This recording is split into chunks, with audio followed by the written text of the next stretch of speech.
नमस्कार दोस्तों, मैं आपका दोस्त सुरेंद्र रोशू। आज अपन एक और प्रश्न लेके आ चुके हैं। उस दिन अपने सिंधु घाटी सभ्यता के बारे में पूरी डिटेल में पढ़ा। आज भी अपन पढ़ने वाले हैं पानीपत की लड़ाई, जो कि फर्स्ट, सेकंड, थर्ड तीनों वॉर है, उनके बारे में पढ़ने वाले हैं। शानदार वाला प्रश्न थोड़ा घुमा के पूछा है, एसएससी लेवल का है, लेकिन अपन कौन से लेवल में कम है रे मेरे वीरों। तो प्रश्न पूछा है, मराठों ने किस वर्ष में अहमद शाह अब्दाली से पराजित होकर सत्ता खो दी थी? यानी कि मराठा और अहमद शाह अब्दाली के बीच कौन सा युद्ध लड़ा, वो आपको यहां पर ईयर बताना है।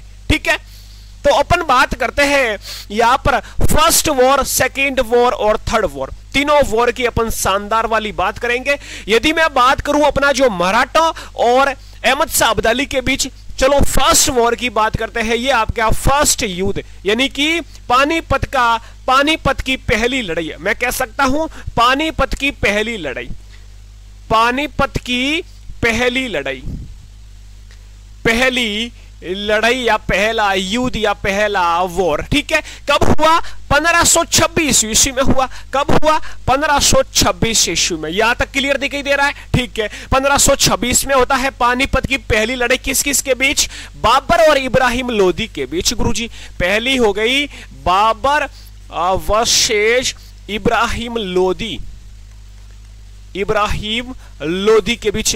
देखो, याद कराऊंगा बहुत ही शानदार तरीके से, ट्रिक भी बताऊंगा, आपको दिमाग में छाप लेना है। पहली पानीपत की पहली लड़ाई 1526 में होती है, बाबर वर्सेस इब्राहिम लोदी। बाबर की क्या होती है? जीत होती है, इब्राहिम लोदी की हार होती है। भाई, पहला दिमाग में छपा, पहला वॉर है ये आपके सामने। अब बात करते हैं सेकंड वॉर की। ये लिख देता हूं मैं यहां पर, आपका सेकंड वॉर, यानी कि पानीपत की पहली लड़ाई 1526 में, ये सेकंड पानीपत की दूसरी लड़ाई, 2 की जगह 5 लिख दो, यानी मैं लिख सकता हूं 1556।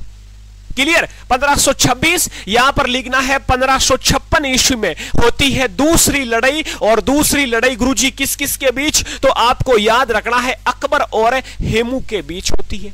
अकबर वर्सेस हेमू। और यहां पर किसकी जीत होती है? यहां पर कौन दिखाई दे रहा है आपको? जो है शक्तिशाली शासक बाबर, और यहां पर अकबर दिखाई दे रहा है। तो यहां पर अकबर की जीत होती है और हेमू की हार होती है। भाई, ये आपको याद रखना है। तो पहला वॉर कंप्लीट, दूसरा वॉर आपका कंप्लीट। अब अपन तीसरे वॉर पर आते हैं। चलो फिर यहां पर अपन कर लेते हैं तीसरे वॉर की बात। मराठा वर्सेस अहमद शाह अब्दाली होती कब है? 1761 में। मराठा की हार होती है, अहमद शाह अब्दाली की जीत होती है। पानीपत की पहली लड़ाई, दूसरी लड़ाई, तीसरी लड़ाई 1526, 1556, 1761। Babur versus Ibrahim Lodi, Akbar versus Hemu, Maratha versus Ahmad Shah Abdali. Babur की जीत, अकबर की जीत और अहमद शाह अब्दाली की जीत। अब कभी भूलोगे? मुझे नहीं लगता आज के बाद आपको कभी पानीपत के युद्ध याद करने पड़ेंगे। चाहे आर्मी हो, एसएससी हो, आरपीएफ हो, पुलिस हो, total exam, UP police, Bihar police, एक प्रश्न कभी न कभी आपका पानीपत से पूछा जाता है। तो ये दिमाग में छाप लेना। याद नहीं हुआ तो एक बार वापस देख लेना, लेकिन इतना अच्छे से आसान तरीके से जो बताया है 1526, 56 और 61, ये दिमाग में छाप लेना। दिल्ली में कोशिश करता हूं एक प्रश्न लेके आता हूं, लेकिन उसको पूरा एनालाइज करके आपके सामने रखता हूं और दिमाग में छप जाता है अच्छे से। तो डेली इसी प्रकार के प्रश्न आपको पुलिस परीक्षा यूट्यूब चैनल पर मैं लेके आ रहा हूं। सब्सक्राइब कर लेना चैनल और अपना ख्याल रखें, और वीडियो अच्छा लगा तो लाइक कर देना, अपना दोस्तों के साथ शेयर करें।